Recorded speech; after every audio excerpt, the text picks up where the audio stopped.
자, 오늘 우리 새벽 예배 가운데 주신 하나님 말씀 같이 보겠습니다. 오늘 주신 말씀 레위기 26장 34절부터 39절까지 말씀입니다. 레위기 26장 34절로 39절까지 말씀 보겠습니다. 말씀을 제가 봉독하겠습니다. 너희가 원수의 땅에 살 동안에 너희의 본토가 황무할 것이므로 땅이 안식을 누릴 것이라. 그때 땅이 안식을 누리리니 너희가 그 땅에 거주하는 동안 너희가 안식할 때 땅은 쉬지 못하였으나 그 땅이 황무할 동안에는 쉬게 되리라. 너희 남은 자에게는 그 원수들의 땅에서 내가 그들의 마음을 약하게 하리니 그들은 바람에 불린 잎사귀 소리에도 놀라 도망하기를 칼을 피하여 도망하듯 할 것이요 쫓는 자가 없어도 엎드러질 것이라. 그들은 쫓는 자가 없어도 칼 앞에 있음 같이 서로 짓밟혀 넘어지리니 너희가 원수들을 맞설 힘이 없을 것이요 너희가 여러 민족 중에서 망하리니 너희의 원수들의 땅이 너희를 삼킬 것이라. 너희 남은 자가 너희 원수들의 땅에서 자기의 죄로 말미암아 쇠잔하며 그 조상의 죄로 말미암아 그 조상같이 쇠잔하리라. 아멘. 자, 오늘 우리에게 주신 이 말씀을 가지고 또 어제 이어서 우리가 임마누엘 하나님 이 세 번째 시간 갖도록 하겠습니다. 오늘 말씀 속에도 어제와 같이 우리 하나님의 어떤 징계의 말씀, 하나님 말씀에 불순종하고 배역하고 정말 반복해서 하나님은 끊임없이 하나님의 종들을 보내셔서 그 백성들 하여금 돌이키라고 말씀하시고 또 말씀하셔도 여전히 목이 뻣뻣하고 목이 굳어서 하나님의 말씀에 순종치 않았을 때에 우리 하나님께서는 반드시 그 이스라엘 백성, 패역하고 불순종한 이스라엘 백성들, 음란하기 짝이 없는 그 이스라엘 백성들을 징계하시겠다라는 말씀을 어제도 하셨고 오늘도 말씀을 하고 계시는데, 오늘 말씀에는 34절 그 첫 절에 이렇게 말씀하고 있지 않습니까? 너희가 원수의 땅에 살 동안에 라고 말입니다. 이 말씀이 의미하는 바가 뭐겠습니까? 그들이 왜 하나님의 그 택한 백성들이 왜 하나님이 약속하신 젖과 꿀이 흐르는 그 땅에 살지 아니하고 왜 원수의 땅에 들어가서 산다고 말씀합니까? 다름이 아니라 바로 이제 이 말씀은 결국 우리 하나님께서 인내하시고 참으시고 기다려주시고 또 징계를 하셨음에도 불구하고 돌이키지 아니하는 그 패역한 이스라엘 백성들을 향해서 결국에는 하나님의 놀라운 방식으로 그 이스라엘이 그들이 머물고 있는 그 땅이 망하게 된다라는 걸 말씀하고 있겠죠, 그죠? 결국에는 망하는 지경까지 간다라는 겁니다. 뭐 우리가 이미 구약에 있는 그 역사서들을 통해서도 우리가 다 알고 있는 것처럼, 예언서를 통해서도 알고 있는 것처럼, 그 분열왕국 시대에 북쪽의 이스라엘도 남쪽의 남유다도 결국은 다 어떻게 됐습니까? 그들은 북쪽은 아수르에게 짓밟혔고 그래서 망하게 되었고, 그리고 남쪽의 유다는 결국 바벨론에게 망하는 결과를 낳게 되었죠, 그죠? 시간상의 차이는 있을 뿐이었지 결국 북이스라엘이나 남유다나 그들은 다 하나님의 백성이었고 그곳은 하나님의 거룩한 땅이었는데 그곳이 이방인들에게 짓밟히는, 원수들에게 짓밟히는 그런 땅이 되어버렸다라는 겁니다. 여러분, 우리가 분명히 알아야 될 것은 원수가 쳐들어와 가지고 대적들이 쳐들어와 가지고 하나님의 백성들이 살고 있는 땅을 짓밟고 땅을 침략을 해서 강탈을 했다라고 겉으로는 그렇게 보일지 몰라도 우리가 분명히 알고 있는 것은 그 모든 역사 가운데 그죠? 그조차도 하나님이 일으키셨고 하나님께서 행하셨다라는 것을 우리는 알고 있다는 사실이죠. 하나님이 아수르의 그 왕을 들어 쓰셨고 하나님께서 그 바벨론의 왕을 들어 쓰셨다라는 사실이죠. 그죠? 모든 우주가 모든 역사는 다 하나님의 주권 안에 있다라는 사실이죠. 그죠? 여러분 그래서 우리가 항상 하나님을 경외해야 하는 줄 믿습니다. 하나님은 어느 한 이 가나안 땅에 살고 있었던 수많은 그 족속들이 자기들 나름대로 의지하고 믿었던 그런 일개 민족신, 민족이 섬겼던 어떤 우상이 아니라는 거죠. 우리 하나님은 참신이십니다. 참 하나님이십니다. 모든 신들 위에 신이신 분이 우리 하나님 아버지이신 줄 믿습니다. 모든 것이 다 하나님의 주권 안에서 운행이 되고 유지가 되고 지속이 되는 줄 믿습니다. 하나님은 심으실 자를 심으시고 뽑으실 자를 뽑으시고 우리 하나님은 악인과 선인을 두루두루 감찰하시고 그 때에 따라서 들어서 쓰시는 그분이 바로 하나님이시죠. 우리 하나님은 빛도 창조하셨지만 어둠도 지으신 분이신 줄 믿습니다. 아니 여러분 생각해 보세요. 우리 하나님이 여러분 천국도 지으셨지만 지옥도 지으셨죠. 그죠? 뭐 지옥은 거기에 하나님이 계시지 않으니까 사단이 거기는 역사하는 곳이니까 여러분 그러면은 거기는 그럼 여러분 하나님이 지으신 게 아니라 사단이 지은 곳입니까? 아니죠, 여러분. 하나님의 손길을 벗어나는 것이 없다라는 거죠, 여러분. 하물며 저와 여러분 마찬가지 아닙니까? 그죠? 하나님으로부터 벗어날 수 있는 것이 뭐가 있겠습니까? 오늘 이 본문 속에서도 분명히 참 안타깝지만은 하나님은 미리 말씀하셨습니다. 결국 너희가 원수들의 땅으로 끌려갈 것이다라고.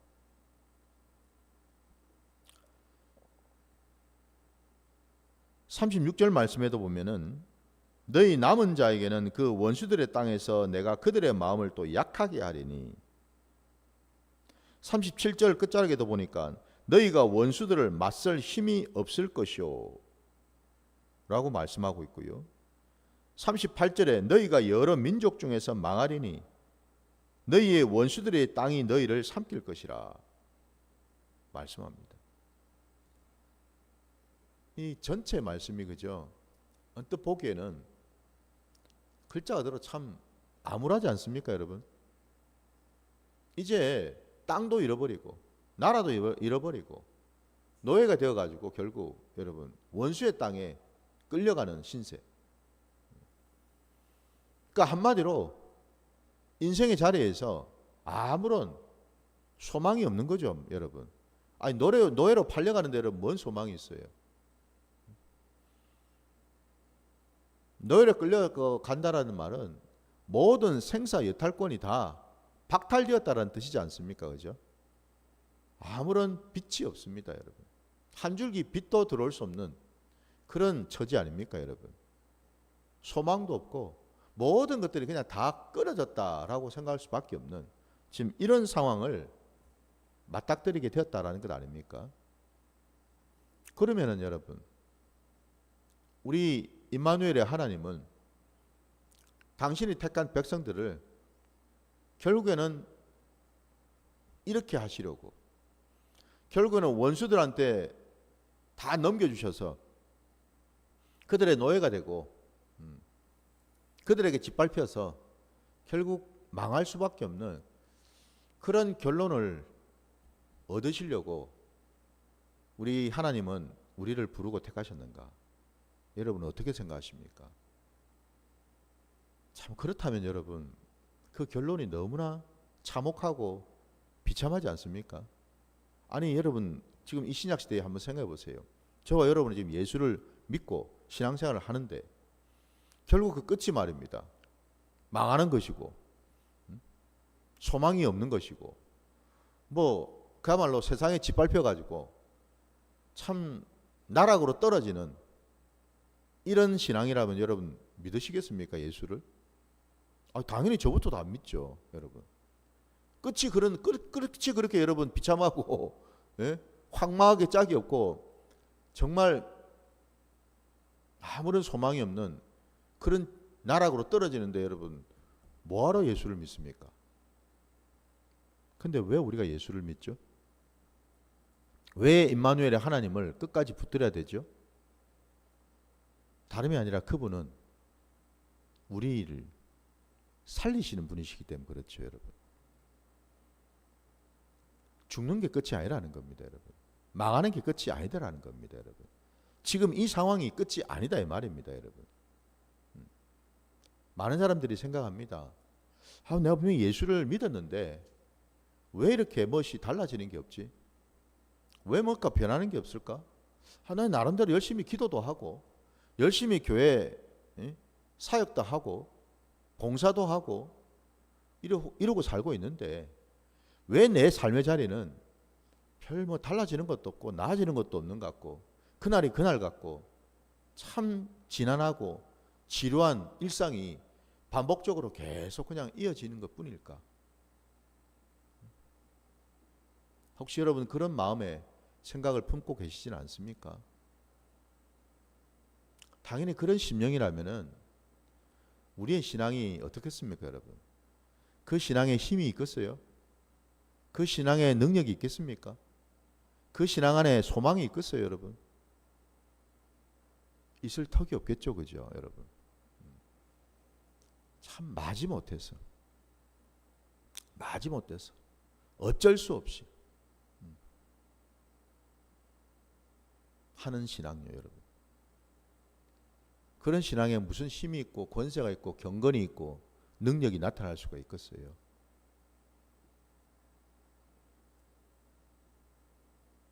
참 안타까운 얘기지만 우리보다도 여러분 우리가 이런 어떤 신앙, 이런 다성과 그리고 정말 이 박제 같은 형식적인 죽어있는 그런 어떤 신앙 속에 젖어 있었던 것이 저는 젖어 있다면은 사실 이 모습은 지금 여러분 이미 일찍이 유럽에 일어났던 모습이었습니다.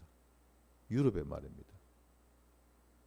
18세기, 19세기 여러분 독일에 여러분 생각해 보십시오. 무엇보다도 이 독일이라는 나라가 16세기에 종교개혁이 일어났던 나라 아닙니까? 종교개혁이 일어나서 그 독일이라는 나라는 대대로 기독교 나라죠, 그죠? 기독교가 국교입니다. 뭐 우리처럼 뭐 다양한 종교를 인정하는 게 아니라 독일은 글자로 그냥 모든 국민들이 다 기독교를 믿는 그런 나라라고요. 얼마나 감사하고 기쁜 일입니까, 여러분? 그랬던 그 나라가 딱 2세기가 지나고 나서 18세기 이후부터 여러분 더더군다나 19세기까지 와서는 그 독일이라는 나라의 기독교라는 신앙이 완전히 그냥 엉망이 되어버렸어요. 방금 제가 말씀드린 것처럼 그들은 대대로 신앙생활을 하긴 했는데 예수를 믿었는데 삶의 자리에 아무런 변화도 없고 뭐 나아지는 것도 없고 뭐 달라지는 것도 없이 이런 시간들을 계속 보내다 보니까 결국에는 여러분 어떤 지경까지 가게 되었냐면은 19세기 후반에 들어서 니체라고 하는 철학자가 있습니다. 새벽부터 제가 뭐 이런 말씀을 드려서 좀 그렇습니다만은 간단하게 말씀드릴게요.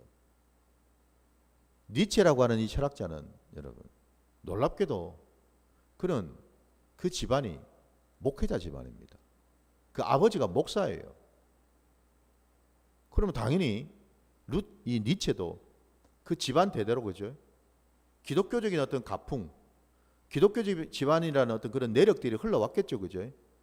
신앙의 어떤 그런 내력이 있단 말입니다. 다시 말씀드리면 요즘으로 치면 이 니체는 여러분 모태신앙이다 이 말입니다. 모태신앙. 그 모태신앙이었던 니체가 결국 나중에 뭘 얘기를 합니까? 신은 죽었다라고 얘기를 합니다. 여러분 다 아시죠? 들어보셨죠? 뭐 철학을 안 한 사람이라도 한 번쯤은 다 들어보셨을 겁니다. 신은 죽었대요, 여러분. 더 이상 하나님 같은 그런 존재는 없어요, 여러분. 예수를 믿지 말라는 거죠. 구원자가 어디가 있냐랍니다, 여러분. 구원자가 어디가 있느냐라고. 그런 얘기를 합니다, 책에서. 예수를 일컬어서 뭐라 그러냐? 유아기적인 성품을 가진 백치라고 얘기를 합니다. 어떻습니까, 여러분? 놀랍죠, 여러분? 그러니까 무슨 말이죠? 니체가 바라보았던 예수. 그도 성경을 왜 모르겠습니까? 모태신앙인데. 아버지가 목사인데. 성경을 얼마나 많이 바꿨어요? 근데 결론을 뭐라고 내립니까? 내가 본 예수는, 내가 읽어본 성경에 나오는 예수는 그냥 사람일 뿐이야. 하나님 아니야. 그냥 하나님에 미쳐서 세상 물정도 모르고 똥인지 된장인도 구분도 못하고 그 세상 그 당시 종교 지도자들 그 기득권에 아무리 들이받아봐도 결국에는 부딪혀서 십자가에 달려서 죽을 수밖에 없었던 그런 정말 어린아이와 같은 그런 어리석은 자였어. 바보였어, 바보 한마디로. 그렇게 외쳤다 이 말입니다, 여러분. 놀랍지 않습니까? 우리 신앙은 어떻습니까, 여러분? 아니, 목사님 지금 우리를 그런 자와 비교를 할 수 있겠습니까? 곰곰이 한번 생각해 보십시오. 내 삶의 자리에서 예수는 어떤 분인지를, 어떤 역할을 하고 계시고 어떤 모습으로 지금 함께하고 계시는지를 여러분 돌아보면은 내 신앙의 현주소를 우리가 알 수 있을 겁니다. 지금 여러분 오늘 우리가 읽은 이 본문 말씀 속에서 우리는 뭘 보아야 될까? 하나님께서 설마니, 임마누엘의 그 하나님이 설마니 우리를 결국 참다 못해서 대적들한테 넘겨주셔서 그 원수들의 밥이 되게 하셔가지고 결국 그렇게 살다가 망하는 그런 자들이 되도록 두시는 하나님이신가? 절대 그렇지 않다라는 거죠. 우리 하나님은요, 우리 임마누엘의 하나님은 우리가 생각할 때는 이제는 다 끝났어. 이제는 아무 소망이 없어. 이제는 하나님도 나를 버리셨어. 세상에 아무런 믿을 것도 소망할 것도 없이 나는 이렇게 그냥 비참하게 살다가 죽겠지 라고 모든 것을 자포자기하고 내려놓았던 그 순간에조차도 하나님은 끝까지 당신의 그 손길을 놓지 아니하시고 우리를 붙들어 주시는 하나님이신 줄 믿습니다. 사람은 실패하고 사람은 망하고 소망이 없다고 하는 그 자리에 여전히 하나님은 당신의 신실하신 그 구원의 계획을 잊지 아니하시고 우리를 버리지도 떠나지도 아니하시고 끝까지 함께 하시면서 그야말로 뭐예요? 우리 인생에 역전을 시켜주시고 전화위복을 일으켜주시는 그런 기적의 하나님이시다라는 사실이죠, 여러분. 기적을 믿으십니까, 여러분? 아니, 목사님, 로또나 당첨되면 기적을 믿겠습니다. 여러분, 그런 기적 말고요, 여러분. 하나님이 지금도 변함없이 나를 붙들어 주시고 내 심령을 붙들어 주시고 내 손과 발을 붙들어 주셔서 내가 지금 하나님을 믿고 이 땅 가운데서 살아가고 있다라는 이 사실, 내가 하나님의 자녀라는 이 사실, 내 안에 여전히 하나님을 향한 그 믿음이 있다라는 이 사실, 이게 여러분 기적인 줄 믿습니다. 이게 기적이에요. 주님이 말씀하셨습니다. 베드로를 향해서 말씀하셨지요. 여러분, 베드로뿐만 아니라 예수님의 제자들이 얼마나 형편없고 얼마나 연약한 자들인지 우리가 다 알지 않습니까, 여러분? 근데 주님이 말씀하셨어요. 베드로야, 베드로야. 사단이 밀 까부르듯 끊임없이 너를 요구하지만 그럼에도 불구하고 내가 너를 위해서 네 믿음이 떨어지지 않기를 내가 기도하였다. 그 말씀을 하셨죠, 그죠? 무슨 얘기죠? 우리는 주님의 손 안에 있기 때문에 우리는 승리하게 된다라는 겁니다. 믿으십니까? 우리가 여러분 이 땅을 살아가는 자체가 어차피 내 힘으로, 내 노력으로, 내 의지로, 내 것으로 살아가는 인생이라고 한다면은, 그렇게 믿고 있다면은 그 사람은 지금 주님으로부터 아무것도 받을 것이 없죠, 그죠? 왜? 내 힘으로 살았으니까 내 것으로 했잖아요, 그죠? 지금까지. 근데 뭐 그거 하나님하고 주님하고 뭔 상관이 있습니까? 그게 아니고 여러분, 이제는 우리가 가져야 될 생각이 무엇입니까? 내 것, 내 힘, 내 열심과 내 노력, 내 머리 믿고 사는 그런 자가 아니고 오직 주 예수 그리스도 안에서 주 예수 그리스도와 함께 살아감을 믿으시고 나를 주님께 올려드릴 때에 비로소 우리는, 그죠? 하나님이 주시는 것으로 살 뿐만 아니라 그것 때문에 하나님은 우리를 승리케 하실 줄 믿습니다. 비록 오늘 말씀 속에는 너희가 원수의 땅에 있다고 하셨지만 우리 하나님은 그 원수의 땅에 영원토록 있게 하시지 않으셨어요. 우리가 알지 않습니까? 이스라엘 백성들이 바벨론 포로로 끌려갔지만은 그들이 영원토록 그곳에 머물지는 않으셨어요. 않게 하셨습니다. 그들은 70년이 찰 때까지 그 바벨론 땅에 있었지만 결국 하나님은 그 바벨론 뒤에 일어났던 바사왕 고레스를 통해서 그 고레스 왕을 하나님은 들어 쓰셔서 다시금 그 땅에 있는 이스라엘 백성들이 본국으로 돌아오도록 인도하신 분 아니십니까, 여러분? 우리 하나님은 곳곳에서 징계의 말씀도 하셨지만 또한 위로와 권면의 말씀, 회복의 말씀도 분명히 잊지 않고 하셨다는 사실을 우리가 믿어야 되는 줄 믿습니다. 확정겸 여러분 우리가 한번 말씀을 보겠습니다. 여러분 우리 예레미야 32장 36절로 가보겠습니다. 예레미야 32장입니다.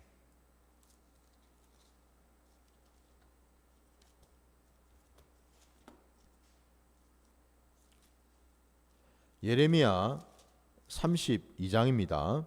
36절. 36절부터 41절까지 말씀 보겠습니다.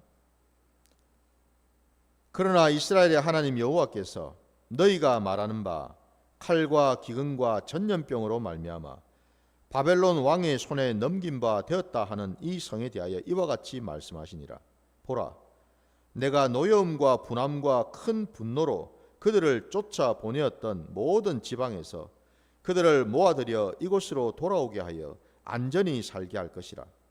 그들은 내 백성이 되겠고 나는 그들의 하나님이 될 것이며 내가 그들에게 한 마음과 한 길을 주어 자기들과 자기 후손의 복을 위하여 항상 나를 경외하게 하고 내가 그들에게 복을 주기 위하여 그들을 떠나지 아니하리라 하는 영원한 언약을 그들에게 세우고 나를 경외함을 그들의 마음에 두어 나를 떠나지 않게 하고 내가 기쁨으로 그들에게 복을 주되 분명히 나의 마음과 정성을 다하여 그들을 이 땅에 심으리라.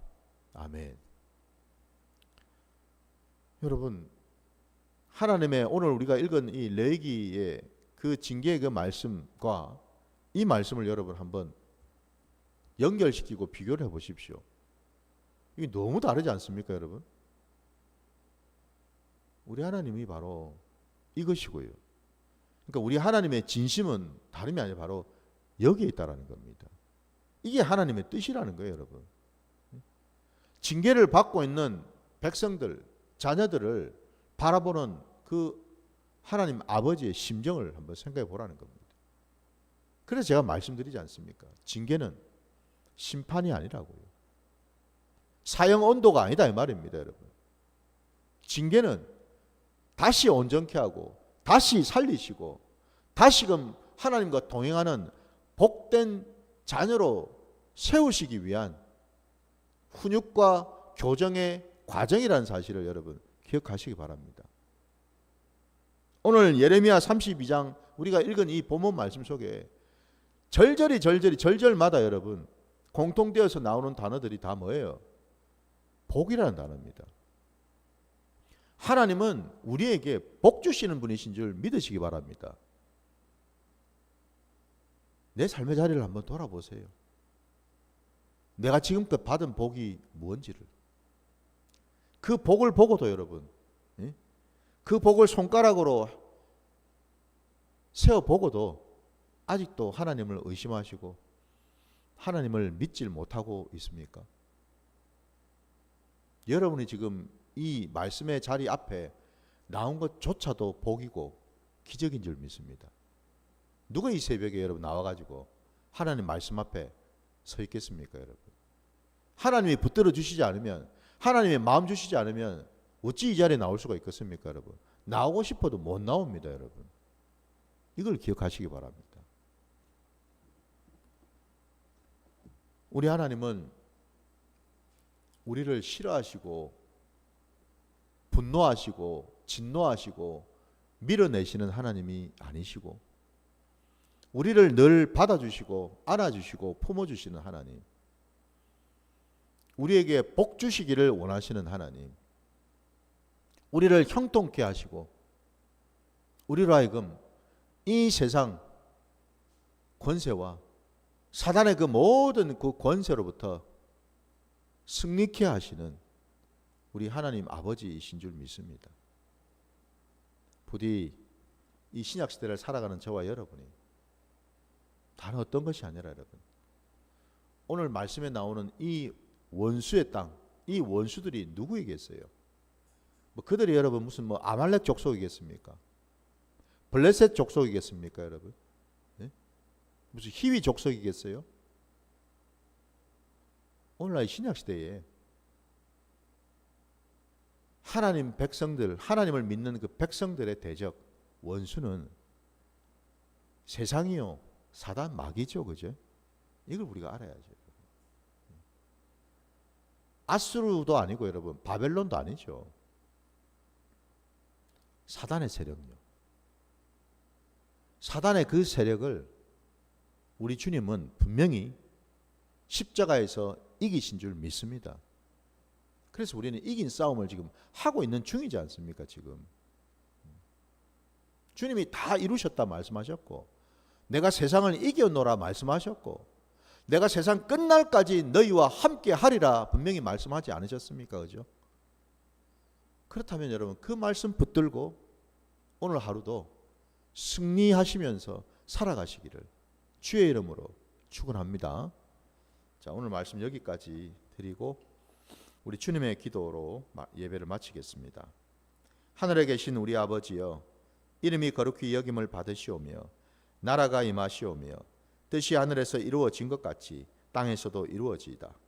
오늘 우리에게 일용할 양식을 주시옵고 우리가 우리에게 죄 지은 자를 사하여 준 것 같이 우리 죄를 사하여 주시옵고 우리를 시험에 들게 하지 마시옵고 다만 악에서 구하시옵소서. 나라와 권세와 영광이 아버지께 영원히 있사옵나이다. 아멘.